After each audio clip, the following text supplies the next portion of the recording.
Tomorrow, a federal appeals court in Virginia will hear arguments in the evolving case of President Trump's travel ban.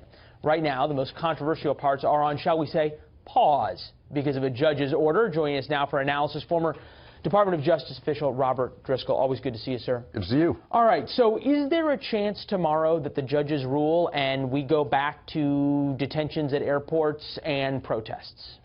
Well, I don't think there'd be detentions at airport, but the judges won't rule tomorrow. It'll take them a little bit of time to render a decision, but it's possible this court could uphold the ban.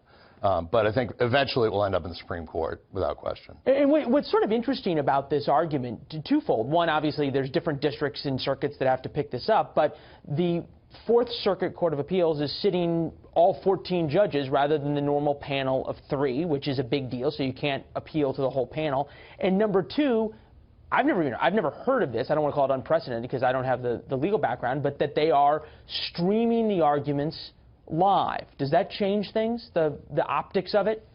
Well, some of the arguments were streamed live in the Supreme Court in the same-sex marriage case and some other cases in the past. I think it can change things a little bit because the audience then is a broader audience.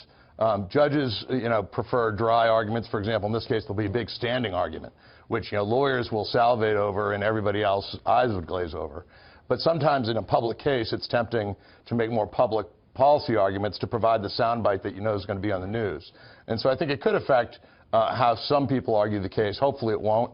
And that gets into the whole battle of whether or not there should be more transparency in our court hearings. Well, but if you think about it, lawyers both for the Justice Department and who are against the ban have a vested interest in making their cases to the public, for lack of a better term. And there's 14 judges on the circuit. You'd think at least a couple of them are thinking, hey, gee, I could maybe make my way to the Supreme Court. They have that in the back of their mind.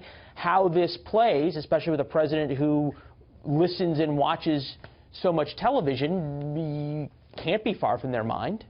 It could be. I think that's the fear. I think that most circuit court judges are such legal pros and in their kind of insulated appellate world that I think they probably won't have it foremost in their mind. I think the concern is more with the litigants themselves might have it in their mind more than the judges would. Right. I think the judges are going to be more concerned with the constitutional issues and the nuts and bolts and, like I said, the standing question.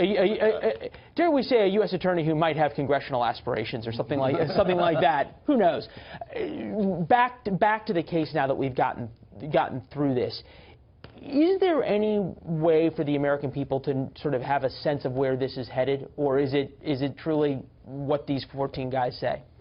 I mean, I think that basically, I think that I have pretty high level of confidence that the Supreme Court will eventually uphold the bulk of the so-called travel ban, because I think it's legally not that difficult to question. Well, I mean, it seems pretty simple that the president has say over immigration, and, right. And then you've got this argument in terms of where exactly his rights fall about detaining people at airports or denying visas. Right. Well, and also what it really comes down to, I think this is a First Amendment challenge for religious freedom, and whether or not a temporary pause on immigrants from 6 countries which have a majority Muslim population can be characterized as a religious ban. Yeah, and we saw the judge in Hawaii cite a lot of the president's statements and some of his staff statements as well. We'll see if those come up tomorrow. I'm sure they will. Probably they will. Robert Driscoll, appreciate